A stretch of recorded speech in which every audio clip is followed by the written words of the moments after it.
Great. Well, it's just a few minutes past the hour, so we will jump straight in. We have quite a bit to get through, 4 different presentations today. So thank you everyone for joining today. This is the 18th webinar in the UG2 webinar series. This will be the last one of the year, and I think it's a really fun way to kind of wrap up, which was our sort of biggest event really over the last 18 months, which was, of course, the UG2 Workshop, which was held this past September in Ann Arbor, University of Michigan. And we wanted really to use this as a chance to provide some highlights from the workshop from our perspective as the steering committee, as well as invite a speaker from each of the key themes to present, particularly for those of you that weren't able to make it to Ann Arbor, or for those of you that have just been desperate to hear these talks again. So we really appreciate all 4 of our speakers for joining again to participate in the webinar today. Next slide, please, Cassie.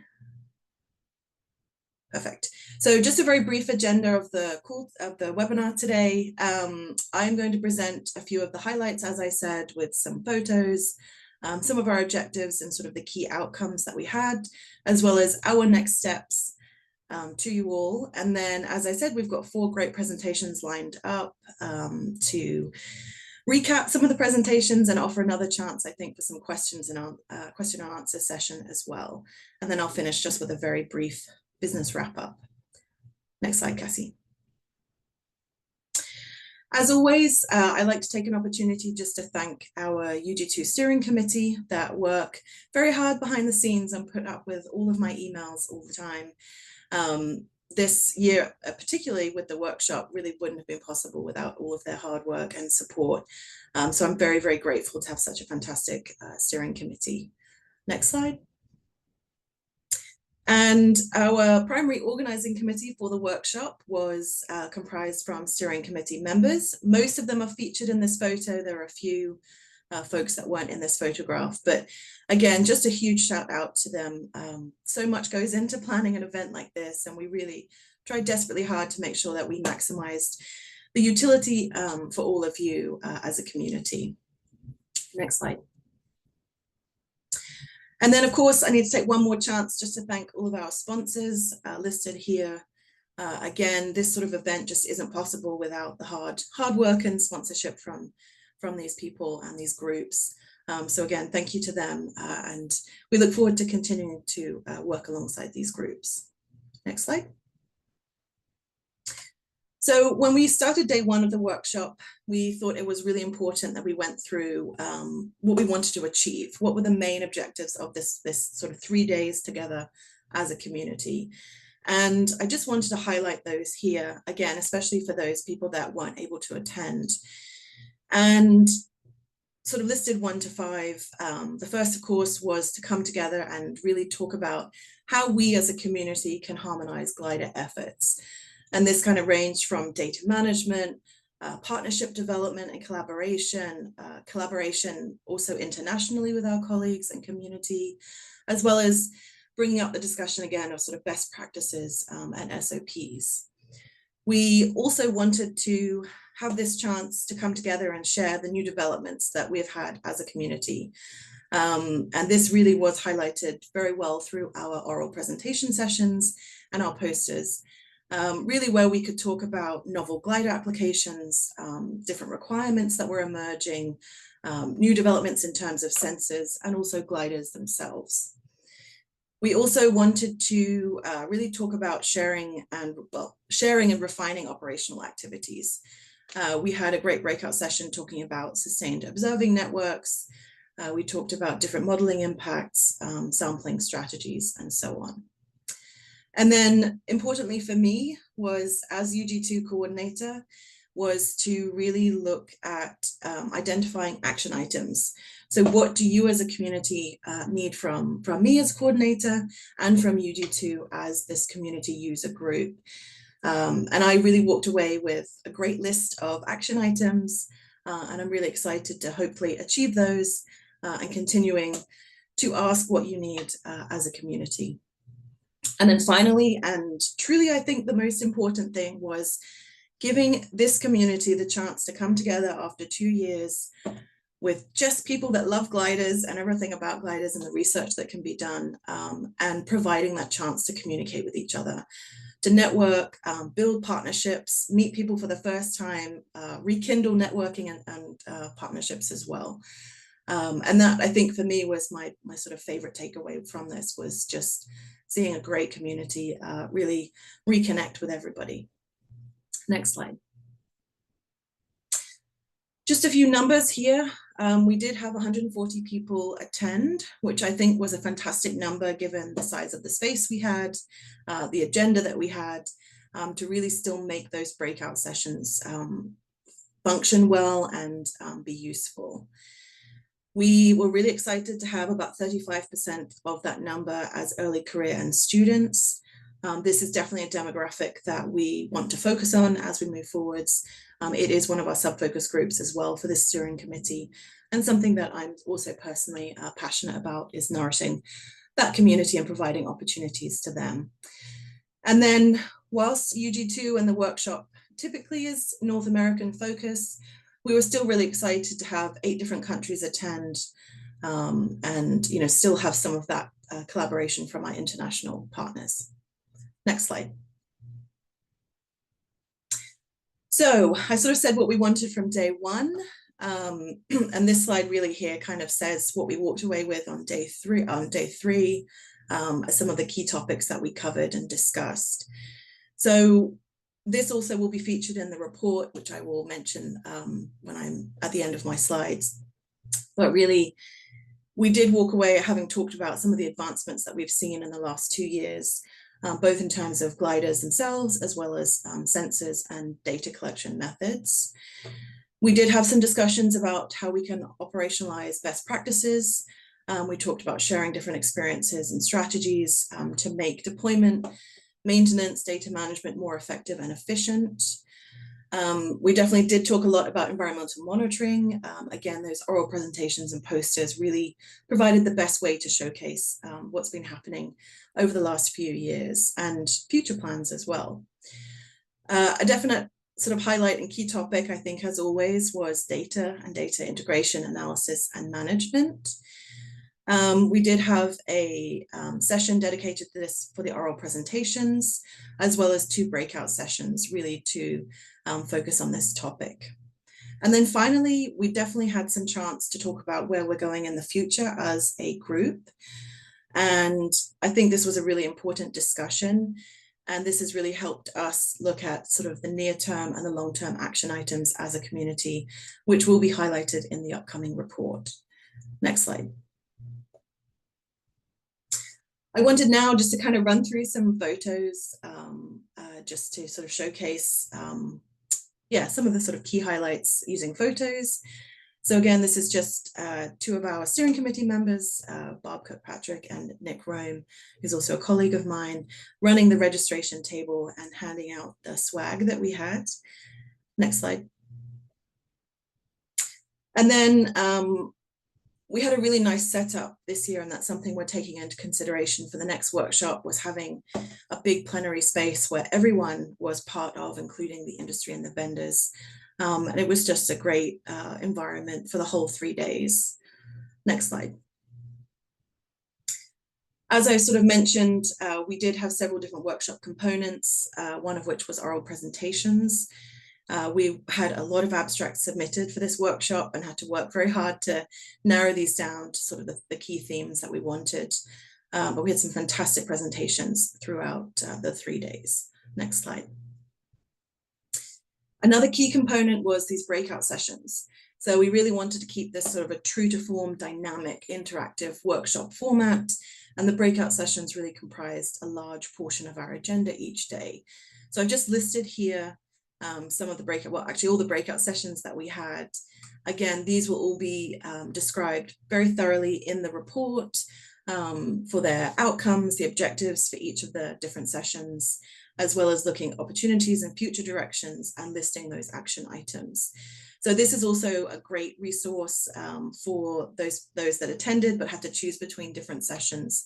You can really look at what was discussed in each of those sessions if you missed those. Next slide. So we can go through these fairly fast, just some photos. You know, here was one of the sessions that we ran, the breakout sessions for communication and outreach for UG2. Next slide. And again, this was a very well attended session, and this was one of the piloting sessions. And I'm really happy we were able to give 2 sessions for the pilots and operators. I know it wasn't enough time, and we're really taking that feedback into planning the next one. Next slide. Something we also wanted to do was have some more sort of hands-on training as one of the sessions. So Yui, a member of our UG2 committee, he actually ran a hands-on proposal writing training, which was aimed at early career, but I think we had some other folks participate. And I think that was a great sort of hands-on activity, really important, you know, training and learning opportunity. Next slide. And then something else we had was our posters.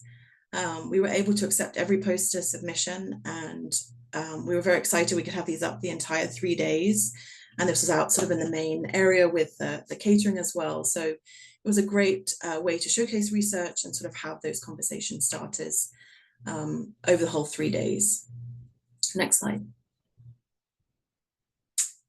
Next slide. And as I said, one of our key objectives of the meeting itself was networking, and this was just at every opportunity, every break. We did extend the break lengths to maximize that time. We also had 2 happy hours that were industry sponsored, and just really trying to promote that chance for the whole community to collaborate and network and catch up. Next slide. And then I see Katherine smiling. We, for the first time, decided to have, as part of our early career aspect, was to have some judges that would be awarding best poster and best presentation for that early career demographic. And Katherine Gallagher, who is presenting today, won the best oral presentation. And then Cassandra Elmer on the other side, she won the best poster. Unfortunately, she's at sea, so was unable to present today because of unreliable Wi-Fi and internet access we can all relate to, I'm sure. And then in the middle is Cole Sheely from the University of Virgin Islands, and he actually won the first Gliders networking bingo game that Karen Drager from Skidaway created, and there was a huge effort, and yeah, very well-deserved prize for him. Next slide. So the last thing for me is, well, what's next? So we've done the workshop, but what will we do now? As I've mentioned over the last few slides, one of the key things that we're working on behind the scenes now is the workshop report. So we are hoping to send that for review to our steering committee early next week, and then publish it either at the end of this month or early next month. So I do encourage everyone to take a look through that. We do have participant list in there. The breakout sessions are really thoroughly described, and all of the different abstracts are also in that as well. The post-workshop feedback is also still open. So if anyone has had some time now to think about it and reflect and would like to send some feedback, then we do really encourage you to do so. The other thing I would like to encourage is if anyone would like to submit a very short 1 to 2 sentence workshop testimonial, I would greatly appreciate that. It took a lot of work to pull the workshop together, and having some short testimonials that we can have on our website as well as in the report and sort of social media would be great. So if anyone is willing to come up with 1 to 2 sentences, then please let me know or email me that. I'd be very grateful. Another exciting thing is that an article was just published in Ocean Robotics Planet magazine. I did share that yesterday on the Slack channels, and we will send that out in a mail blast as well. And it was just a really nice cover that we wrote to really highlight and showcase the UG2 workshop. And then finally, the question that we were asked throughout the whole 3 days, which I think is a huge compliment, was, well, when's the next one? And I just want to reiterate to everyone that we are forging ahead and planning to have the next workshop in 2026 to meet that 18 to 24 month schedule that we have. We are meeting with several different organizations and institutions to plan something, and we hope early next year that we can release a location and a time for that. So it's in everyone's calendars and hopefully everyone's travel budget. We're looking probably at either May or September, but more details to come on that announcement. Next slide.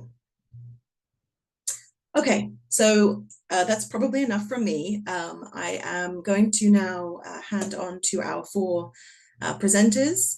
As I said, this is, we selected some presentations from four of the key themes that we had at the workshop. So I'm really excited that they are here to present to you all. And our first presenter is Jay Austin. Jay was actually our keynote speaker at the event. So welcome him back. Jay is a professor of physics and astronomy at the University of Minnesota, Duluth. And as I said, he was our keynote speaker for the Great Lakes region. So I will pass over to you, Jay.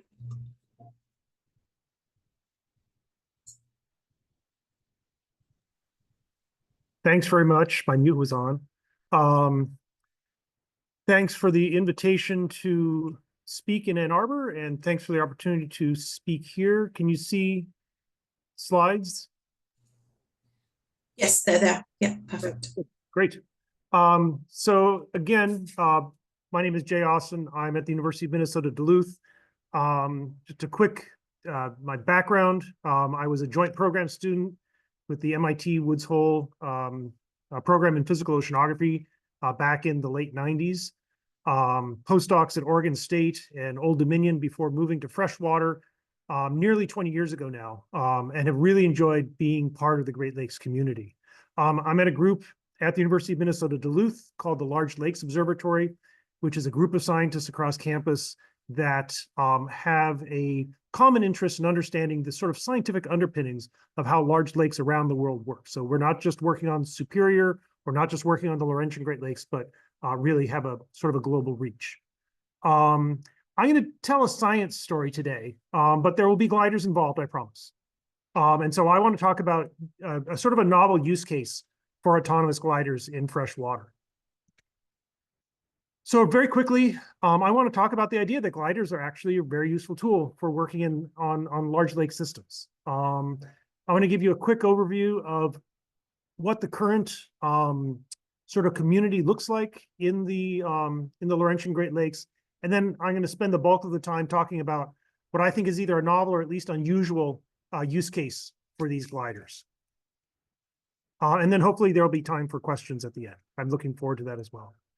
And so just to give you a sense of scale, I like to throw these in when I'm talking to people who are mostly oceanographers. Here's a map of the East Coast, and you can see the 5 Great Lakes. I am at the far western terminus here in Duluth of the Laurentian, of the St. Lawrence Seaway. If we were to take Lake Superior and move it down, it's roughly the size of the Mid-Atlantic Bight. It would stretch from Cape Hatteras all the way up to Cape Cod. You could move that to the west coast, and you do the same thing, and you're talking something the size of from the Mexican border up to the San Francisco Bay Area. So these are large systems. Lake Superior has an average depth of about 150 meters. So it's not open ocean work, but it's certainly, continental shelf scale. There are currently 4 groups working across the Great Lakes. I'm going to present them here in the order that they attained gliders or acquired gliders. I was the first one back in 2009 to get a G1 glider, serial number 86. And that's me in the bottom right-hand corner there. That glider, unfortunately, was lost in 2018, but was replaced by a G3, which is on the shelf behind me. The Cooperative Institute for Great Lakes Research, or SIGLR, in Ann Arbor, acquired one in 2012. They currently have a fleet of 3. On the top left panel, you can see Russ Miller there, clearly a deployment from 2020 with the mask and all. The EPA Toxicology and Ecosystems Division in Duluth started their glider program in 2014. They currently have 2. Tom Hollandhorst there ballasting his glider. And then finally, the University of Windsor Real-Time Aquatic Ecosystem Observation Network, or RAON, has a fleet of 4 starting in around 2020. You can see Caitlin Johnson in the upper right-hand panel there with one of theirs.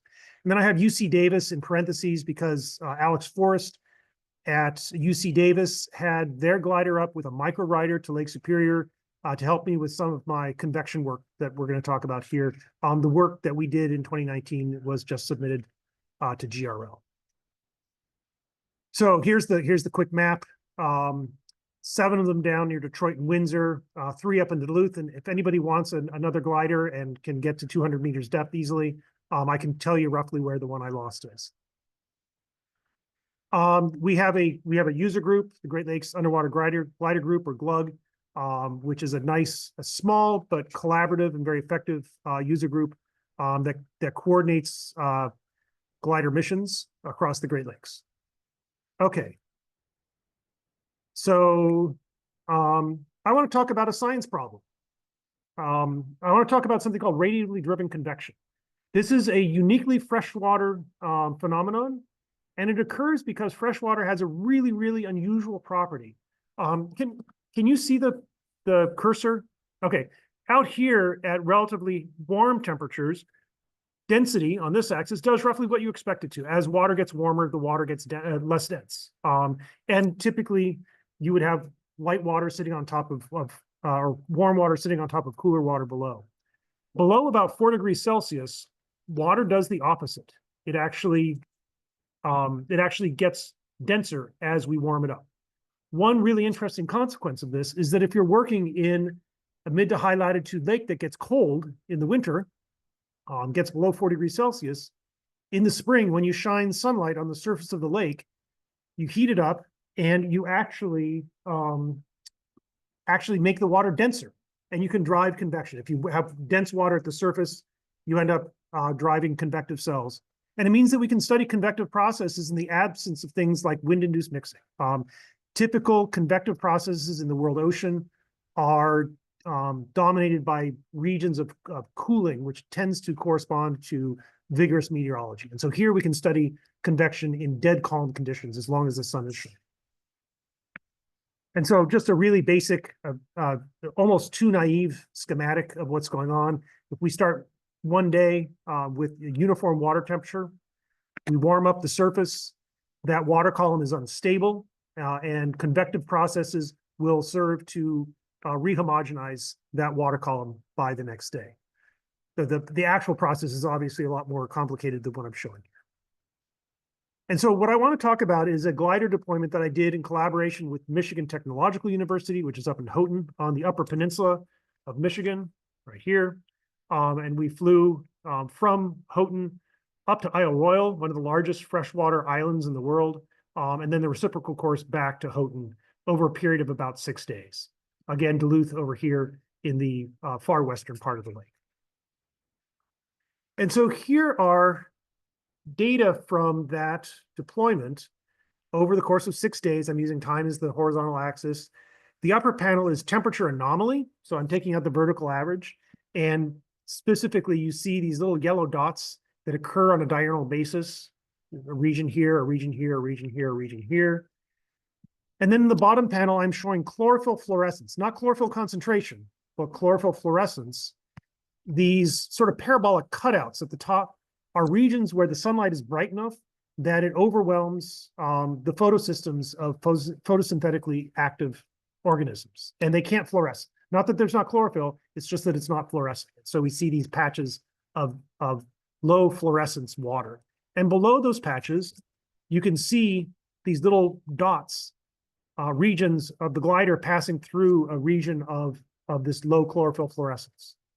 I'm going to take yaws. So typically what we do in the glider community is we have a yaw, which is this very gentle glide path or gliding up either way. And we turn it into a horizontal profile, which is a very reasonable thing to do because most variability in these systems is in the vertical. And so we would take these yaws and we turn them into plots that look like this. We have these regions at the surface, which are again, photocompromised. But then here we see this region of relatively warm water that the glider passed through and a corresponding region of low fluorescence. That indicates that that patch of water was recently at the surface, got warmed, got bleached. You can see here in this example, again, a warm patch and low chlorophyll fluorescence there. I propose that this is perhaps not the best way to visualize this particular kind of data. What is more likely going on is the gliders passing through a region of very strong lateral variability, where we have one of these convective plumes, and the glider passes through it laterally rather than passing through some sort of structure in the vertical.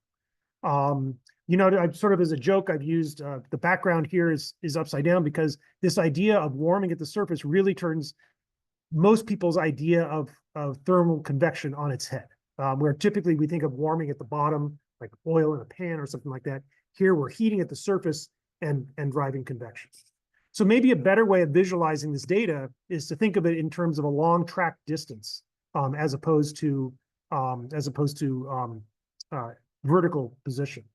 In this case, we can start to do things like ask, what are the vertical scales of these convective cells? And here from this plot, these are the same two profiles, but plotted as a function of a long track distance.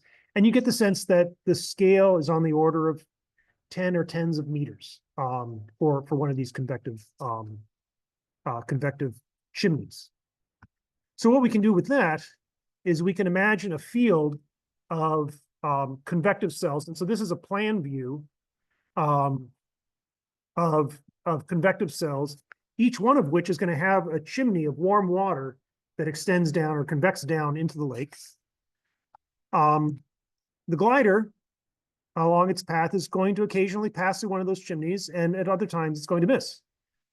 We can use things like how often we see the glider inside one of these cells, about 5% of the time. And we have length scales on the order of 10 meters for those from the previous plot. This is all very hand wavy at this stage. If they have length scales of 10 meters, they have an area of about 100 meters. And if they spend 5% of their time inside that downwelling warm chimney, means the area of an individual convective cell is on the order of 20 times that, or about 2,000 meters. And then the length scale for those has to be on the order of the square root of that area, or about 50 meters. The trick is we're not very good at measuring things on those sorts of horizontal scales. We're good at making measurements of vertical structure. We put a mooring out and we have instruments bolted onto that mooring. And so we proposed to the NSF several years ago to build a large two-dimensional mooring that would allow us to resolve these. And the centerpiece of that is this horizontal mooring, where we have thermistors oriented along a headline every 10 meters, 18 of them, so that we can resolve things that have scales on the order of 10 to hundreds of meters. I have two examples of data from this. One on the 26th of June, where we see these diagonal structures. Each one of these traces is temperature from an adjacent thermistor along that headline, with a little offset applied to each so that it's legible. In the bottom panel on a different day, it's a real hodgepodge, no real structure here. We had ADCPs out at the same time, so we know which direction the water was flowing. On the day that the upper panel data was collected, the flow was along the direction of the headline. And what you see is individual convective cells passing through subsequent or adjacent thermistors. For the bottom panel, the flow is perpendicular to the headline. So you might see that warm anomaly in one or two or three adjacent thermistors, but then it goes away because they're moving through the headline. What that insight allows us to do is to take data from a day when that flow is perpendicular to the headline and actually make lateral images of what these convective cells look like. So the little black dots through the center, black X's, are the locations of the thermistors. And then we've basically taken the mooring and dragged it in either direction through the water to determine what the lateral structure of these convective cells look like. One last thing, we can also do that. We had a very highly resolved mooring in the vertical, so we have 90 thermistors in 185 meters of water and a couple of ADCPs.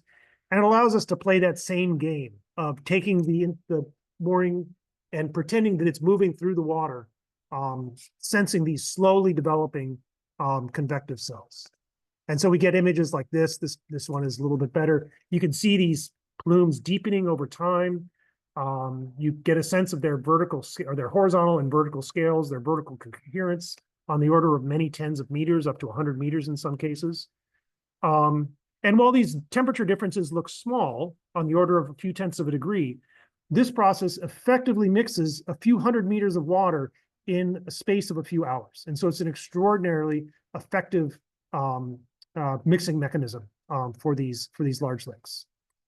With that, I'm going to wrap up. So here you can also plot that as a function of horizontal distance. And again, really gorgeous imagery. And all because we had these insights from these early glider deployments. And so in conclusion, I think I'm running out of time. Great Lakes have a small but effective and very collaborative glider community.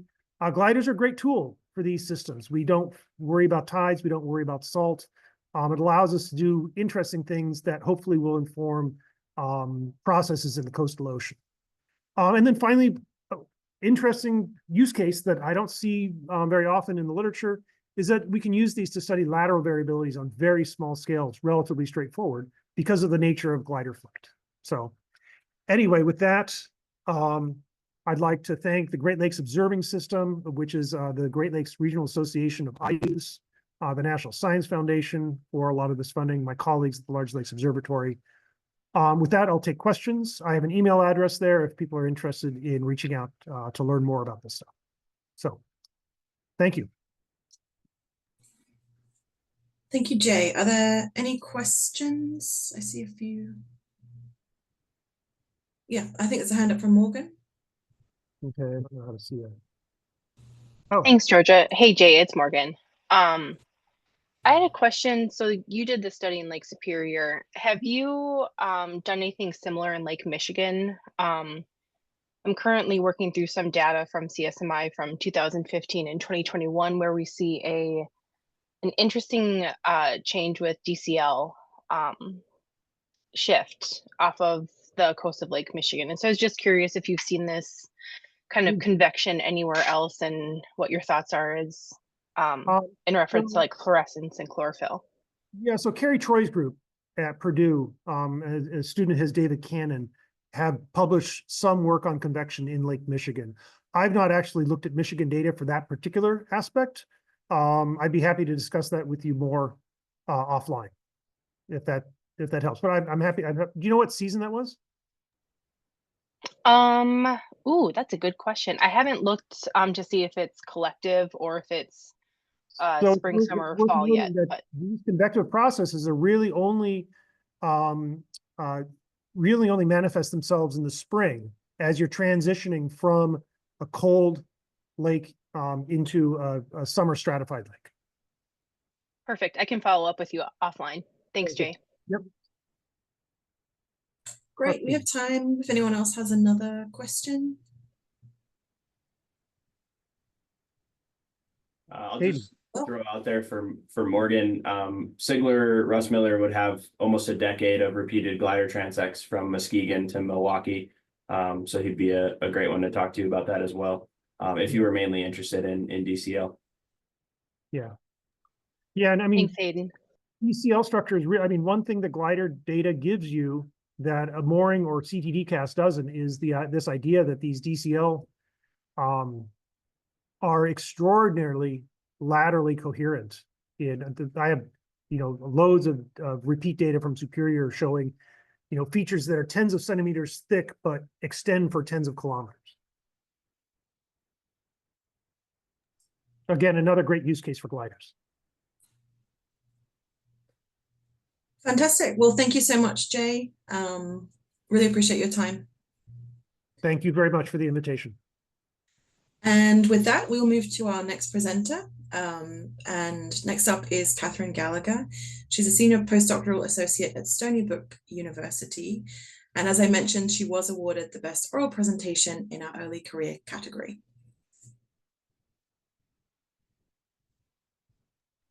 Thank you, Georgia. And thank you again for the invitation and for having me back. Can everyone see my slides?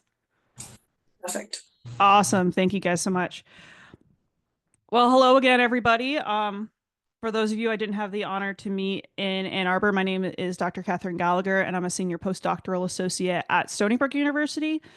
And on behalf of the really big, diverse team that we have on this project, I'm really excited to share with you again some methods that I've developed for matching synoptic oceanographic data and whale detections in time and space. And for those of you that were in Ann Arbor, you'll be happy to know that the figures have all been updated, so you will get to see some new results. So our study is taking place in the New York Bight, which is an increasingly ecologically relevant region for baleen whales, such as this humpback whale here. And really over the past 10 years or so, we've had more and more sightings of large baleen whales like humpbacks inshore. And they are coming right up onto the shore. You can see New York City in the background here. They're coming right up there to feed during the summer months. And this area of the ocean is very busy. There are a lot of commercial and recreational boats that move through this area. And this area is increasingly targeted for wind farm development. So as these activities increase, it is really important that we understand where whales are in this environment so that we minimize our disturbances on them. So we're monitoring whales through passive acoustic monitoring. Passive acoustic monitoring is not a new technology like gliders, but the integration of both of these technologies is relatively new. Historically, passive acoustic monitoring has been done off of towed arrays, off of ships, off of floating or moored systems, or even tags on animals themselves. But obviously, we're going to be focusing on the integration of passive acoustics into gliders today. And the real perk of integrating a passive acoustic monitoring platform into a glider is that you get all of the spatial extent that you would get from, say, a boat or some sort of ship-based survey, but without having to put people out on boats and all of the resources that are required and all the money that's required to do that. And you can also get similar long-term and almost continuous time series that you would get with a mooring, but you're expanding the spatial extent of that. So it's really sort of I think of it as the best of both worlds. So our questions with this project are quite simple. We are basically going to ask when and where whales are in the New York Bight. And if you were hoping for me to address question 3 of matching actually looking at what oceanographic habitats baleen whales prefer in the New York Bight, we're still working on that bit, but we are going to be talking about when and where we detect whales in our study region here, which is pictured on the left. All of the gray areas you see are different wind lease areas where wind farms are either actively being constructed or are planned for construction. So some of our surveys are specifically targeting these areas to specifically. As of today, we currently have 29 glider missions that have been flown in this area of the New York Bight. This map on the right illustrates all of our glider tracks with the colors indicating the year in which the glider was deployed. Our N value here is the number of days the gliders were in the water. All of these gliders were deployed with a digital acoustic monitoring or DMON instrument. And these were developed by Mark Baumgartner's group out of Woods Hole. And we are using Mark's low frequency detection and classification system. And we are actually doing this on the entire acoustic data set when the glider returns. If you're familiar with Mark's program, you know that this program also has a near real-time component. We are not using this. We are using Mark's libraries for humpback, say, North Atlantic right whales, and fin whales on the complete acoustic data set when the glider returns. To date, we have almost 750 deployment days, as well as we've surveyed over 14,000 kilometers within the New York Bight over the past 5 years. So taking a look at when we hear whales, I'm going to go through each of these panels independently, but just to give you a quick overview, we are looking at this across time. So our horizontal axis is months, and our y-axis is the proportion of detection days. Passive acoustic monitoring is fun in the way that we don't know exactly where the whale is when it is detected. So we really just know if the whale was present within range of the glider or not. So we are looking at the proportion of days that a glider was in the water for each month that a whale was detected.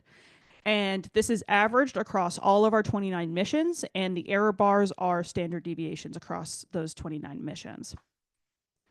So starting with our humpback whales, we see humpback whales essentially year round. We don't hear them very often in June because we don't have a lot of survey effort in June. But we hear them mostly in the spring, which matches up with their northward migration to their more northern foraging grounds.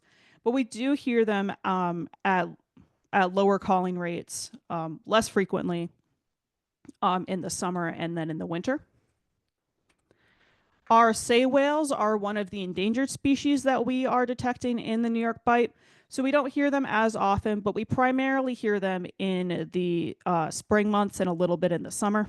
This again matches with their northwards spring migration that sei whales are thought to undergo. Our critically endangered North Atlantic right whale, we mostly hear in the winter and early spring, but this year which matched some observations from the New England Aquarium, we did observe and detect North Atlantic right whales offshore in the summer months. So this is a new detection here. And then finally, our fin whales. Fin whales are very chatty. So we also hear them pretty much year round, but we hear them mostly in the late summer through the following spring.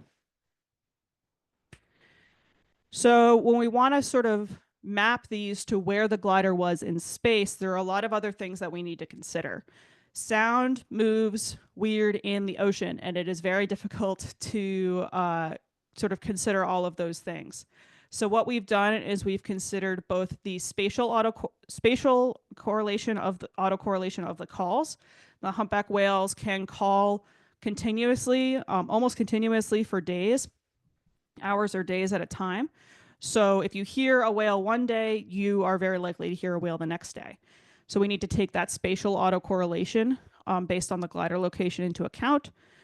We also need to take into account the detection range, which is determined by the physics of and the water properties around the glider.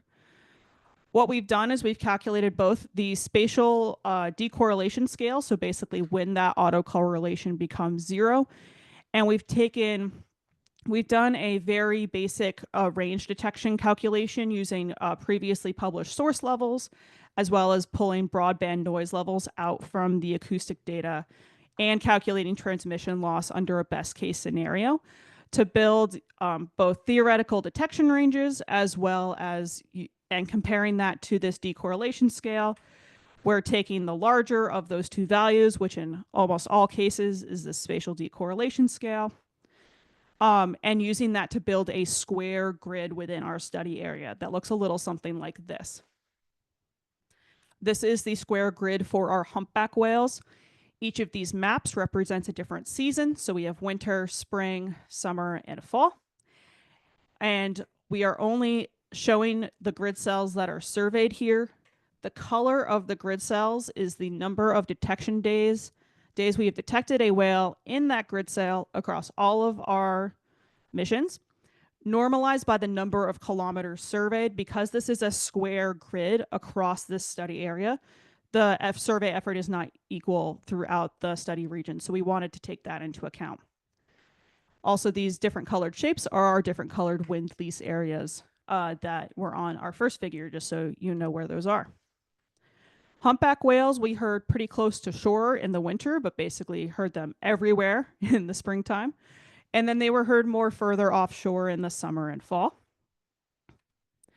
Our sei whales, the grid is smaller here, but we hear them primarily in the spring, basically throughout, primarily offshore, further offshore than some of the other species.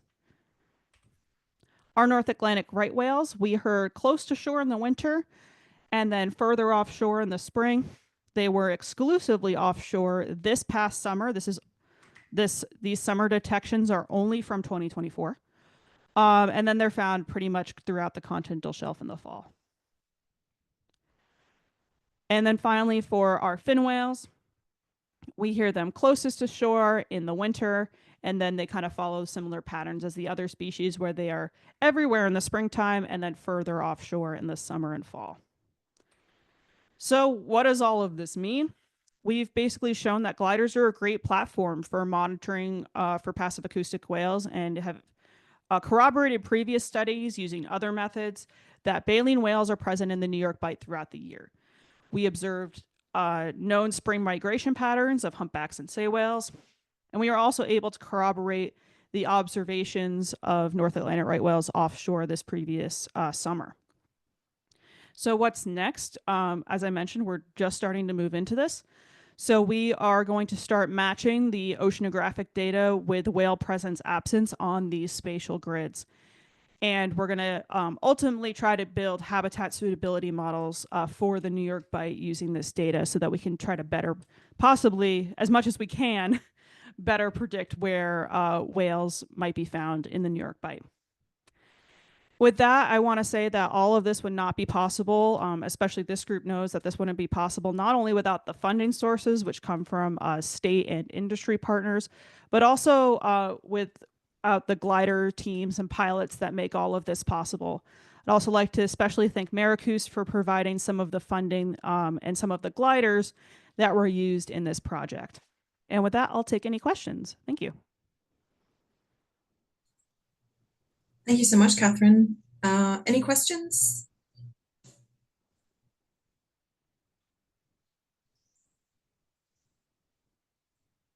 Everyone's very quiet on here today. Katherine, just a comment from Bill Lynch. Sorry, I couldn't find my hand raise. But okay. no, this is just more of a comment. Having grown up in fishing and surfing in the 70s off Sandy Hook, it's amazing. You did not see any marine mammals in that area during that period of time. And over the last couple of years, when I go back to visit, I have seen the humpback whales, and it's just amazing. And it's great to see this study being done. So thank you very much. Thank you.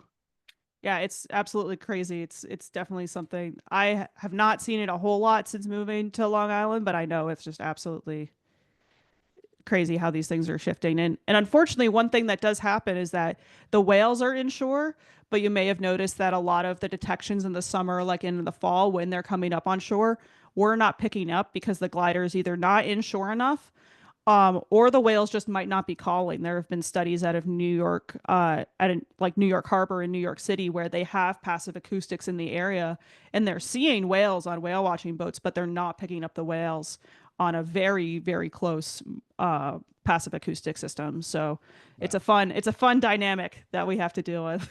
Yeah, look forward to seeing more of the studies when you get more into the physics of the ocean and the impacts. Thank you. Thank you. Hey, Katherine, I've got a quick question. Go This for is it, Hank from Alaska. I've always thought that it would be really interesting to fly like a fleet of gliders to do cross-shelf transects. And I'm wondering if you guys have done like a parallel flight at maximum range to determine some sort of directionality of your marine mammal receptions. That's a great question, Hank. And that's definitely something that we're interested in doing, but haven't quite gotten there yet. And someone on this call could probably correct me, but if I understand correctly, the DMON itself is not directional. But there are other hydrophones that people are putting on gliders that are. So it would require using a directional hydrophone in that case. But definitely something that would be super cool to try out and would hopefully be able to do sometime in the future.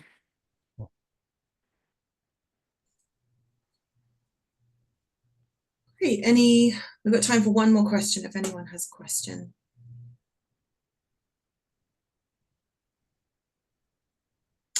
Okay. Well, thank you so much, Katherine. Thank you all. Great. So our next presenter is backed by popular demand. Hank Statscewich, who is the Director of Operations at University of Alaska Fairbanks Ocean Glider Lab, here to present on Hank's batteries. Thank you so much for the introduction, and thanks for the invite to come back and present this cool stuff that I really enjoy talking about. Let's see, how do I make this thing big here? I lost my okay, there we go. Okay, so just making sure you can see my slides there, Georgia. Yeah, perfect. Cool. Yeah, one of the reasons why I love going to these UG2 meetings is because of all the great science that people are talking about in their talks and in the posters, all the incredible technologies that are emerging. And I get to interface with the people who are actually piloting the gliders. And I feel like that's, it's hard to find information from the glider operator's perspective. It's not like that's getting published in journals. For really these advanced topics, it's tough to get training and to know where to look to find a better information. And so when I was coming up with a talk for the UG2 workshop back in September, I thought, well, we've got some lesson learns from our operations in Alaska. Call it advanced operating techniques, and about using our buoyancy pump, our onboard thrusters, and how that might affect the battery life and how long your deployment might last for. And this is a large group that we have here at UAF, and just like to acknowledge my co-authors and also the funding agencies that make this possible. So let's see here. So quick outline for my talk today, just so that you can follow along. I'm going to get into a little bit of background on where we're operating in the Gulf of Alaska. I'm going to talk through about 3 different case studies, go into a bit of a discussion on what those case studies are telling us and how we share that information with our piloting staff. Some conclusions, and then what's different from the talk that I gave in September to today is now I have some really good next steps on where to go from here with this information. So just as a background, we are working in the North Pacific Ocean primarily. And it's a kind of a complicated area with very, very swift oceanographic currents. Today, I'm going to be talking primarily about our operations right here in the northern Gulf of Alaska. It's the northward extent of the North Pacific Ocean. We've got the Alaskan coastal current, which is a buoyancy-driven coastal current near shore, very, very swift and very fresh and cold from all the rain and snow that falls and melts in the mountains that surround the basin here. And then our glider transects cross the shelf and make it out into the deep abyssal plain, where we have the Alaskan Stream, which is the western boundary current. And at that shelf break, there's also a number of eddies, baroclinic instabilities, that typically form here off of Yakutat and propagate very slowly across this boundary and down into the Aleutian Islands. So these are some glider missions that we've flown from 2021 to 2024 in that particular region. I've got all the transects here. It's a combination of both what we call hybrid G2 Slocum gliders. The hybridization is it's a G3 front end, so the buoyancy engine is a G3 engine, but all the back end science payload and flight computers are still G2. And then there's some new G3s that we've been flying in this region. For all the transects that you see here, that's 3 individual gliders. Roughly 9,600 kilometers that were flown, about 500 glider days at sea. That produced, and this is just incredible, I never thought when I started in oceanography that you can get 20,000 discrete CTD profiles over such a short period of time. I mean, we're generating a huge volume of data from gliders, which is really exciting to me. And overall, for all these deployments, we've gone through 8 primary lithium battery packs. And if you look really closely at some of these lines here, you see a whole bunch of squiggly little mess of spaghetti right there. And that is because we've actually been really interested to use our glider fleet, not only for running transects, which is the traditional application, but doing what we call a virtual mooring. So profiling from the seafloor back to the surface. And we do that right next to an actual mooring that we've got outfitted. And here's the last as deployed diagram at our Gulf Ecosystem Observatory. And you can see there's a number of pieces of equipment ranging from sediment traps, downward looking ADCPs, AZFPs, and CTDs that are outfitted along this mooring line. We tried for many, many years to try and have this particular ecosystem observatory have a surface expression. So a buoy at the surface that can send back real-time data. And despite trying for multiple years, the storms in the North Pacific are so rough and so violent that we would continuously lose these buoys, have them be broken free.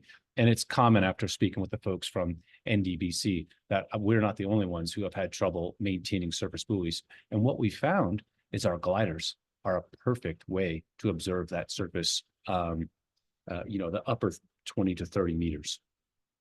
And so we've been using our gliders out here to do fish tagging studies, look at zooplankton ecology.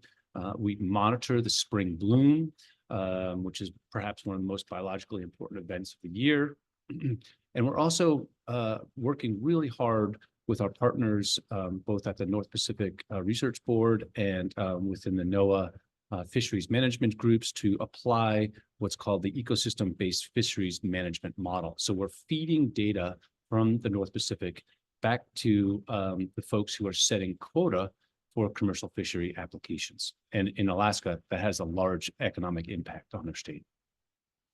So just talking about case study number one, we'll talk about a deep glider. This is our glider Gretel here, what's outfitted with a standard instrument package, CTD, dissolved oxygen, a 3-channel eco puck, and then perhaps a non-standard package, which is our Simrad EK80 echo sounder with a 200 kilohertz transducer looking upwards so that we can sneak up on the fish right at the surface. And that's particularly interesting for salmon. This transect was from 2023. It started at our research field station here in Seward near shore, went all the way offshore to that shelf break area where it was recovered by our research vessel, the Sekuliak. And if you look on the left-hand panel, I have plotted the vector arrows. Each one represents with a scale bar there of 30 centimeters per second. Kind of hard to see, so I then decided I'd make a line plot here on the right. And those are the depth average barotropic ocean currents. Now, if you're an operator, you might look at that and think, that's a problem, because we know typically that our gliders can move about 30 centimeters per second. And on this particular deployment, it was a deep glider, it was just a little bit slower than that. It was 0.28 meters per second. So what happens when your ocean currents are much swifter than the glider can fly? Well, if you don't do anything, you don't make any corrections, your glider is going to get pushed downstream. And so that's really the meat and potatoes what I want to talk about today. What happens? What is your decision matrix as a glider operator when you're operating in swift currents? What are your choices? Again, just wanted to represent some of the rich hydrography of this particular transect. You can see here, I have a distance plotted on the x-axis, depth plotted on the y, and ocean temperature in color. We have this cold and fresh Alaskan coastal current here near shore. And as you move out to the shelf break, some really interesting swift currents with the Alaskan stream. And then again, we were able to luckily capture one of these baroclinic eddies that just happened to be drifting by while we were out there. So getting back into the performance of this glider, I've got 4 panels here, and I'll just, for the next 3 case studies, I'm going to present the same 4 panels. So I'll just go through this one and explain what we're looking at. On the top panel, we're looking at the glider speed, how fast it's moving through the water horizontally. The next panel down is a glider depth rate. So that is how fast it's diving and climbing at each inflection. The next panel down is how much, well, this is the deep glider, so we're going to be talking about how much oil volume. So what fraction of that buoyancy pump are we utilizing as we fly through the water? And then the effect of all these depth rate, speed, oil volume is the amp hours, the cumulative amp hours that we're removing from the battery bank. And on, let's see, in blue, I have the cumulative amp hours that we're removing. And in red, it's the rate at which we're removing amp hours. And I've got that, the units there are in amp hours per day, because I find that that's kind of an easy way to talk to folks about, comparing different glider varieties, different glider configurations. So it's like, okay, for this particular instance with this particular glider, we're using roughly 10 amp hours per day with the echo sounder and all of our signs on. And then when we turn our thruster on to do much swifter operations in strong currents, we increased that to roughly 20 amp hours per day. So that's kind of a big hit to the battery bank. But with that, over the 62-day deployment, when we turned our thruster on let's see, 5 different time periods, we were able to sort of develop these nice statistics. And this takeaway from this particular plot is over the 62-day deployment, we were using on average 550 cc's of oil. Again, 10 amp hours per day with all signs enabled. And when we turned off the echo sounder, which is a big power draw, was roughly half that, so 5 amp hours per day. And with the thruster on, again, it's 20 to 22 amp hours per day. But what that gave us with the thruster on was an increase in horizontal velocity from 0.28 to 0.5 or 0.6 meters per second. So that's a doubling in our horizontal velocity. So that is really the take-home message here, is that when you turn your thruster on, it is a get-out-of-jail-free card. You can either maintain position or cross a very swift current up to a point. So let's go to another case study. This is a shallow glider, a 200-meter glider that went from our field station in 2023 across the same transect and then occupied that mooring location, the Gulf Ecosystem mooring, for roughly, I think it was about 100 days total deployment length. And in green here, you can see the area that it was at the mooring site doing station occupation, and in white was the area before we got to the mooring and the transit. And there, our average speed was about 0.24 meters per second.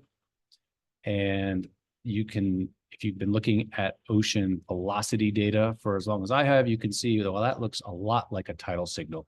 You can see these peaks in the spring and neap cycle, and then this daily oscillation going back and forth as the tides go back and forth over the shelf here. Again, they spent a lot of time in currents that are much swifter than it can swim against. So that is extremely problematic, because if we had just let this go, it would have gotten swept downstream to the west in the general direction of the prevailing currents. So I just wanted to put a quick picture up with this glider after it was recovered. It was at sea at 111 days. You know, it had some biofouling on the outside of it, but we are very lucky in Alaska that we have very cold water, and it's not nearly as much biofouling as some of you folks down in like Florida or on the East Coast United States see after these long deployments. So again, getting back to just the speed, depth rate, ballast pumped, and amp hours removed, plus the rate, you can see here we are able to turn the thruster on. Let's see, 1, 2, 3, 4, 5, 6, 7 different times.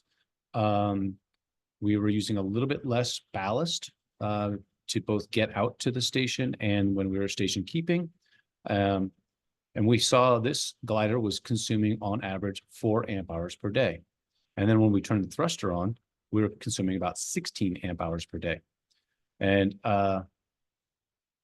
one of the interesting takeaways was that on 2 different occasions that I've got highlighted here in magenta colors, we did a little experimenting with using more of the more of the buoyancy pump to see what type of horizontal speed increases we would see, but also to investigate how that might impact our battery consumption rates.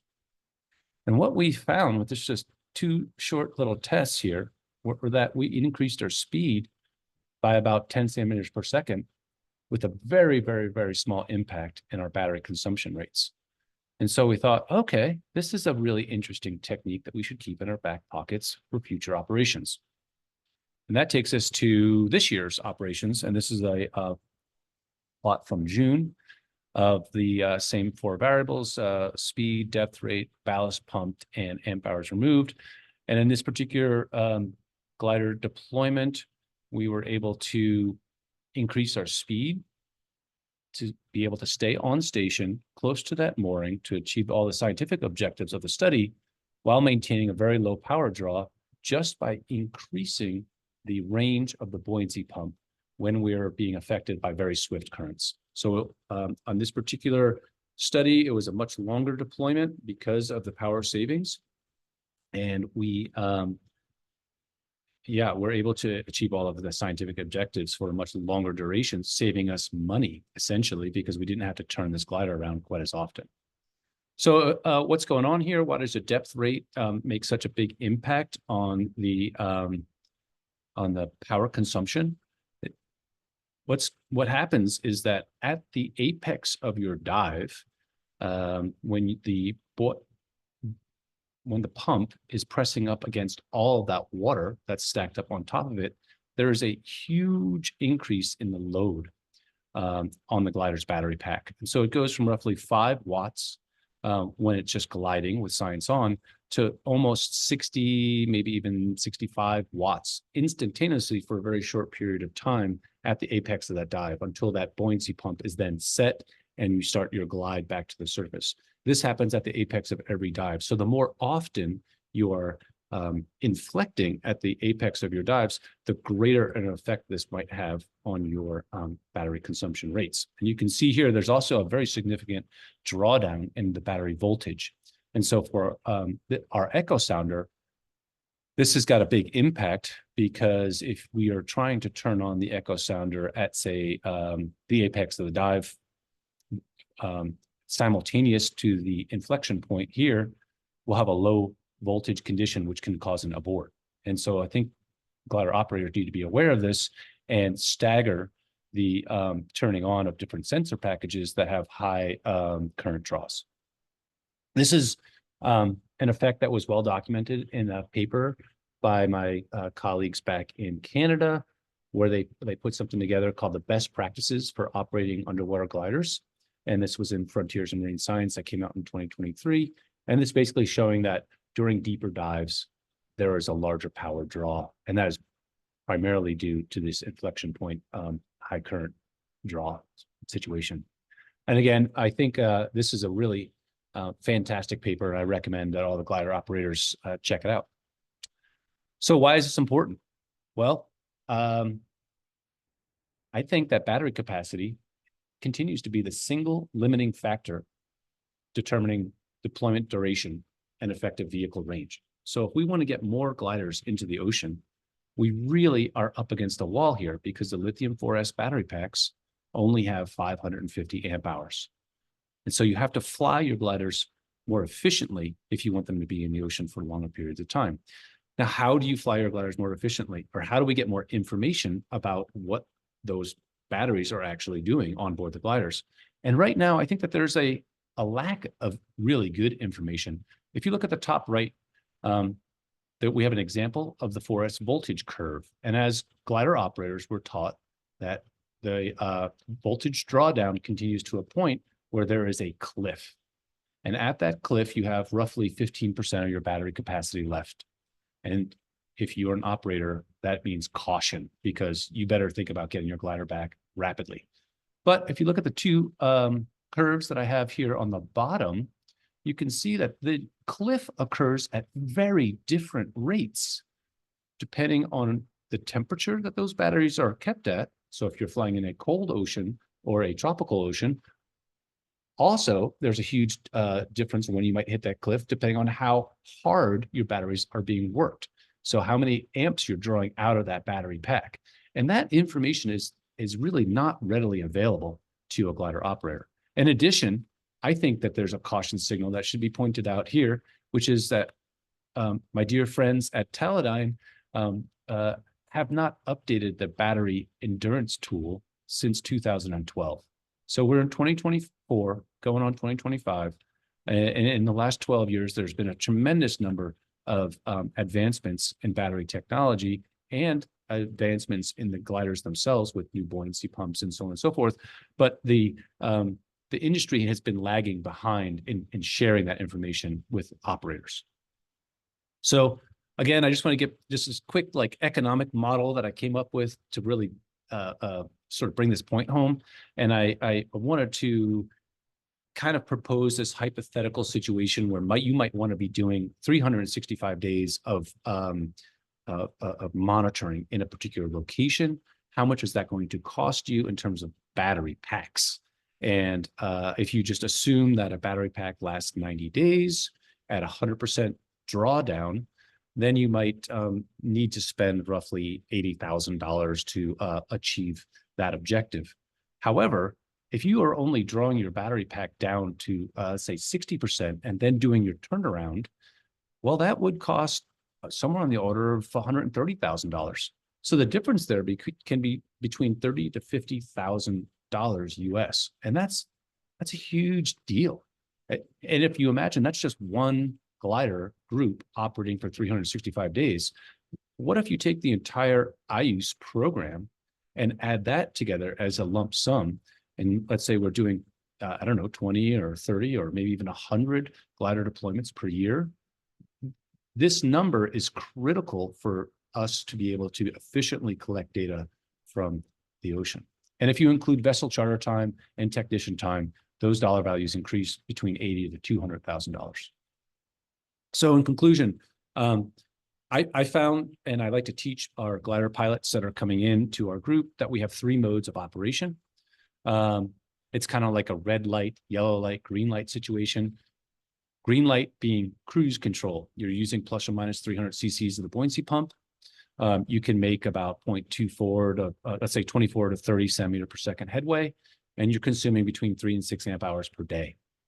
And if you have an echo sounder, it's a lot more. And then your yellow light situation is you're getting blown off course and you need to get back on course. Well, you look at your gas gauge. Do you have enough gas in the tank? Oh, yeah. Okay, no problem. Let's increase our throw for a buoyancy pump, plus or minus 500 cc's. You can increase your horizontal velocity to 335 to 40 centimeters per second, and just have a small hit to your consumption rates to 8 roughly amp hours per day. And then if you're really in trouble, you have this red light situation, check your battery bank, you turn on your thruster, you can go up to 50 over a knot horizontal velocity, but the trade-off is that you'll be consuming between 16 to 22 amp hours per day. So just the last slide here. I know I'm probably over time, but I just want to talk about next steps. And this is really this wonderful community of folks that all came to the UG2 meeting in Ann Arbor. A lot of folks came up to me after my talk, and they said, "This is important information. Let's form a battery working group." And I said, "Yeah, let's do it. This is a team effort, and we need to include government, academic, and our industry partners." And so I've kind of started an email chain to see a lot of folks that I reached out to were 100% behind getting more data to look at this battery consumption issue, to be able to be more efficient about how we use our gliders. Everyone said, "I'm happy to share data, happy to share the models of how these parameters might affect glider flight." And I think what we really need to do is develop a standard testing protocol so that after your glider is deployed, you can put it on a stand and run that battery down to 0% amp hours remaining, and then we can put that into the hopper, because that's very interesting of what that end of life might look like for different load situations. And then that's the last plug. I think we need to start a lithium recycling program. I'm going through, I don't know, 8 to 10 battery packs per year. And I feel like these things probably are all going to be winding up in a landfill. And I think we could be doing better. And then my last, I had some good questions that came up during my talk in Ann Arbor. And one of them was, is this data available, and how do I propose that we share it? And I think we need to get the data into ERDAB. I just did a search this morning for M_Coulomb_amp hour total. And though that particular variable only shows up in 4% of the submitted data sets that exist in the ERDAB. So that's 88 matches out of over 2,000 data sets. We can do better. I mean, this system health data is actually, it's not the end all be all, but it's going to enable us to become better pilots. So we should be sharing more. And I think we need an operator's guide or standard operating procedure for how we get delayed mode data submissions into the workflows of all these different glider groups that are in the United States. So with that, I would like to say that, again, this is a huge partnership. I have a lot of folks that we're collaborating with, and none of the slides that you saw here today just came out of my head. This is a huge collaboration, and thank you so much, Georgia, and to the UG2 organizers for giving me the opportunity to share some of my thoughts about gliders and glider batteries. Thank you so much, Hank. Unfortunately, we don't have time for questions. but if anyone does have any questions for Hank, perhaps pop them in the chat and you can respond in that. We're going to move straight on to our final speaker. Jim Reagan is a physical scientist working at NOAA's National Centers for Environmental Information. Just a caveat here, Jim wasn't actually at the workshop, but he has kindly collated several of the presentations and is presenting on behalf of several presenters that were attending the UG2 workshop. Great, thank you so much, Georgia. I appreciate that. Can everybody see this okay? It looks great. All right, wonderful. Yes, so as Georgia mentioned, I was not at the Ann Arbor workshop, but my colleagues Alexei Mishanov and Pat Hogan were both there, and they both presented. So as Georgia mentioned, I tried to put some of their material together and put a presentation together. And what I want to emphasize is we're kind of taking, there's been some great talks on the regional scale, and this is kind of taking a 30,000 foot view and looking at how gliders are important on not only the regional scale, but the global scale as well. So the title is Impact of Space-Time Sampling and Gliders versus Profiling Floats. Just a brief outline. We are going to first look at a brief overview of profiling floats, brief overview of glider sampling, although with this group, I think we can go through that slide pretty quickly. Then I'm going to talk a little bit about the World Ocean Database and how it ingests both of the profiling data and the glider data. Then look at how they are different distributions between gliders and profiles. And then finally look at why is the glider data so important, and a couple in conclusions to finish us off. Okay, so looking at the Argo profiling floats. So Argo is an international program, and it sets out to measure near global ocean water properties using thousands of robotic instruments drifting in the ocean. Fun fact, Argo was the name of Jason's ship in Greek mythology used in the search of the Golden Fleece. So Argo reached near global coverage in around 2005, and the present number of floats in the global ocean is around 3,900. Conductivity, temperature, pressure on core Argo, those profiles are made from 2,000 meters, although there are some deep Argo that go down to 6,000 meters.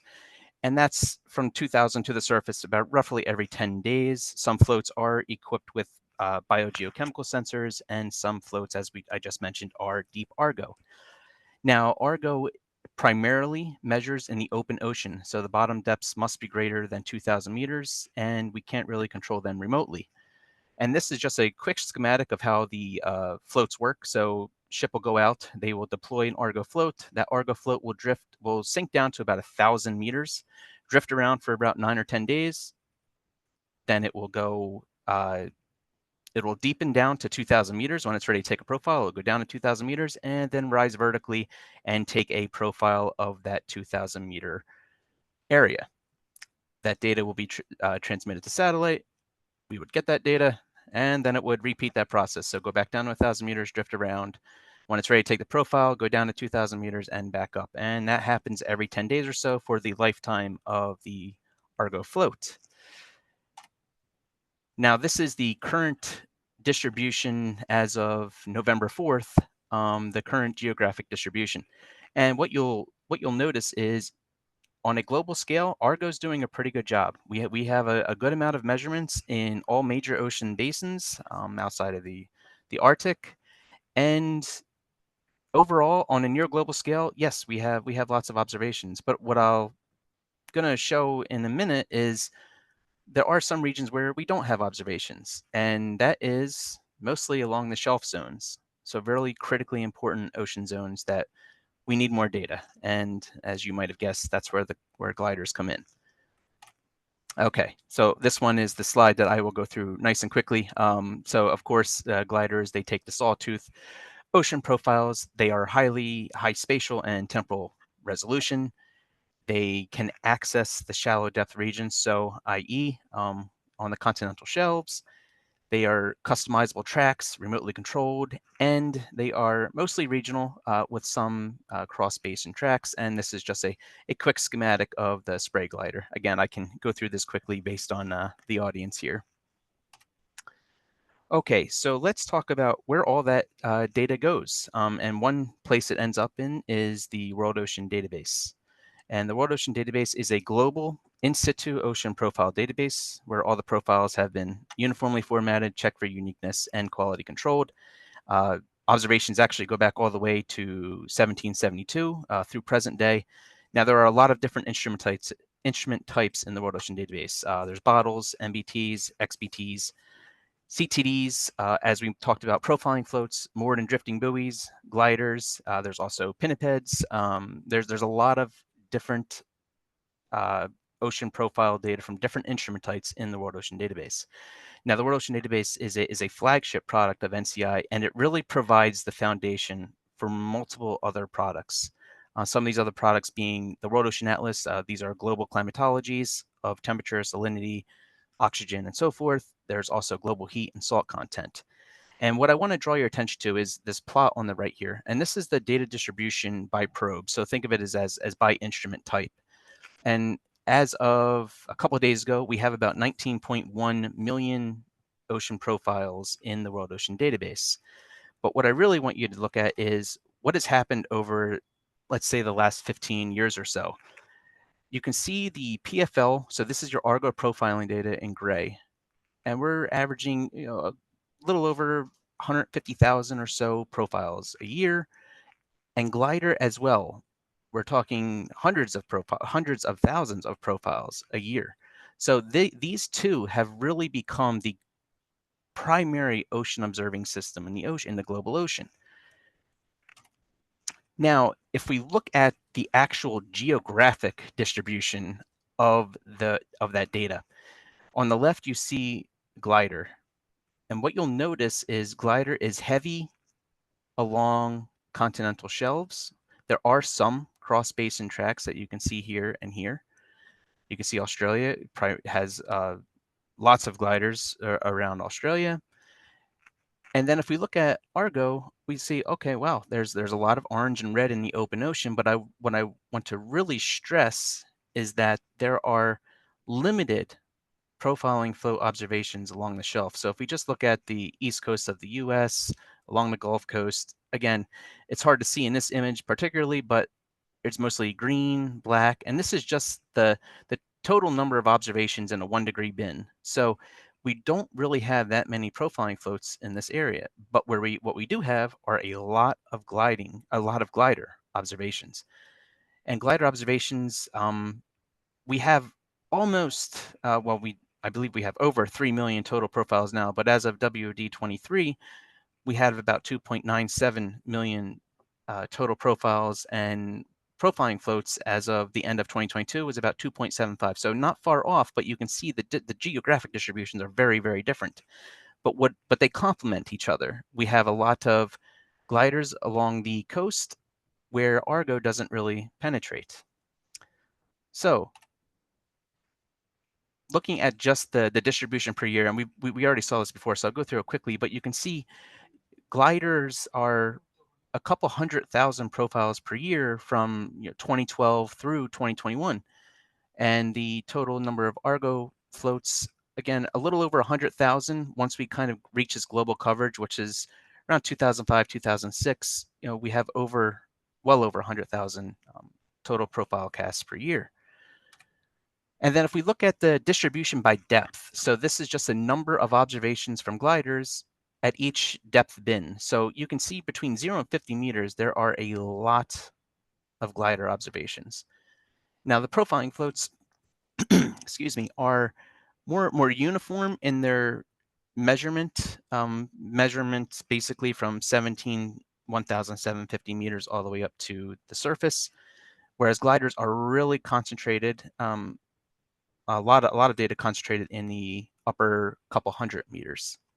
And that's going to be really important in a minute. Okay, so I talked a little bit about World Ocean Database. We put all that data together. All right, now we're talking about how do we use the World Ocean Database? And one way we use it is by calculating ocean heat content. So more than 90% of Earth's energy imbalance, we know, is stored in the ocean. And ocean heat content anomalies, so this is a difference between observed temperature and a long-term baseline mean in units of energy over the ocean's volume. And we know that has been increasing over the last 60 years. So if we just look at this time series of global ocean heat content over the last 60 years, we can see it increasing over time. But what's important to know is that the heat is disproportionately stored in the shallow depths of the ocean. So while Argo does a great job at observing the open ocean, sampling near coast and on-shelf regions is necessary, is critical to better quantify both regional and global heat content changes. And also total steric sea level. So up here was the heat content, down here is your total steric, and steric sea level is just your change in sea level primarily due to changes in the density of the ocean. So the ocean warming, expanding, therefore the water rises. And that's what we're seeing here. So gliders are pivotal to observing these near coast shallow regions. And taking that one step further, recently a colleague, Zankun Wang, put out a paper on changes in heat content in the Gulf of Mexico. Now, up here in the top left, this is just a sample in World Ocean Database of the 2016 data types from different instruments. So your blue dots are your XPTs. I'm sorry, your blue dots are your CTDs. Your red transects here are from XPTs. Your orange is from profiling floats, and your green are from gliders. And what I want you to pay close attention to are the green and orange dots. You'll see with the orange dots, the orange profiles, the Argo profiles, they don't penetrate into the shelf region. They stay off, and you can it's clear as day as you look at these distributions. But what you are seeing is the gliders. Gliders are making onto the shelf, and we're getting valuable data on the shelf from gliders. Same thing in in 2018. You can see again, even more so, lots of glider observations near shelf. Again, Argo mostly off shelf. So we're getting the glider is providing a really, really important data set for us. So when Zankun put this paper together, he looked at the changes in temperature in the Gulf of Mexico over time from 1950 through 2020. And you'll notice that the large changes primarily happen in the upper couple hundred meters. And that is what this shows here. So this is just a time series by depth and time of the temperature anomaly in the Gulf of Mexico. You see blue meaning cooler, red. So over time it's getting red, it's getting warmer. And here's the heat content change over time. Again, the reddest is between 0 and 50 meters. So the surface is warming faster than below, or the near surface is warming faster than below. You can also see this in the linear linear regressions here, where you have 10 meters, 100 meters, and 700 meters. It's a little more difficult to see, but the 10 meter is larger, 100 meters is less, and 700 meters is even less of a change over time. So that's one way that gliders are really making an impact in some of these regional and global studies. The other one that has gotten a lot of attention as well is during 2020, during the pandemic, research vessels were shut down, where there weren't any research vessels going out, taking CTDs, taking bottle measurements. So what did we have? Well, we had the glider data, right? We had glider data, and due to the autonomy and the autonomous and remote controlled ability of gliders, we still had critical ocean observations in regions that we needed them. Right? Shelf regions are critical marine habitats, where harmful algal blooms, or it's where coral reefs are. So it's a very important area for us to have data. And during 2020, that was our primary source along shelf from glider data. So with that, I will finish up here. I think I'm just at time here, but these conclusions are just the graphics from what I showed earlier, just showing the sampling differences between Argo profiling floats. That has every 10 days, you'll have a profiling float that goes from 2,000 meters to the surface, but doesn't penetrate the shelf.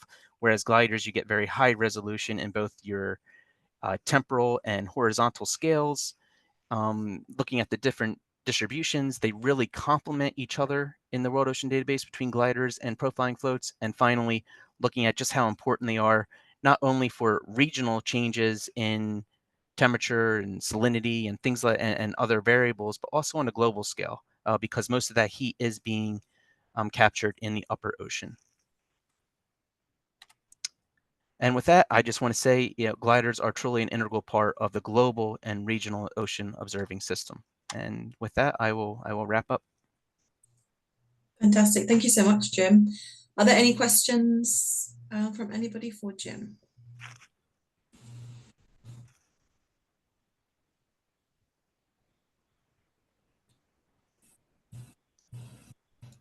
Okay, well, his email is there. So if anyone has any thoughts or comments or questions later on, then I'm sure he will happily receive emails with any questions.